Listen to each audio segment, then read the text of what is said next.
দক্ষিণ ভারতে ভগবান নৃসিংহদেবের একটি মন্দির আছে।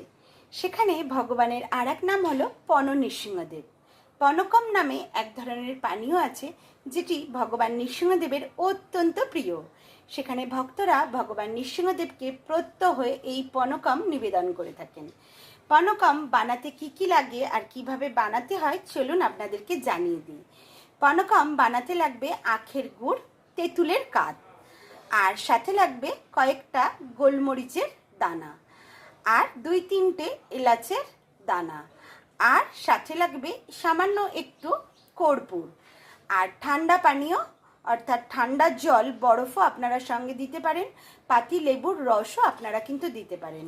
প্রথমেই গুড়টিকে ঠান্ডা জলের মধ্যে গুলে নেবেন, তার মধ্যে দেবেন তেঁতুলের কাঠ, আর সাথে দেবেন আদার রস। আদাটাকে ছিঁচে নিয়ে সেই রসটি সেই জলের মধ্যে দিয়ে দেবেন, আর কর্পূর, গোলমরিচ আর এলাচের টুকরোগুলো একটু থেতো করে নেবেন, নিয়ে সেই জলের মধ্যে দিয়ে দেবেন। পাতিলেবুর রসও দিতে পারেন, আর কয়েক টুকরো বরফের টুকরোও আপনারা দিতে পারেন। এগুলো একত্রে মিশ্রণ করিয়ে তুলসীপত্র সহযোগে ভগবানকে নিবেদন করুন।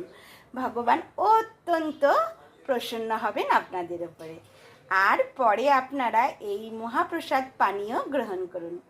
জয় জয় পনকম নৃসিংহদেব কি জয়। হরি বল। রাধে রাধে।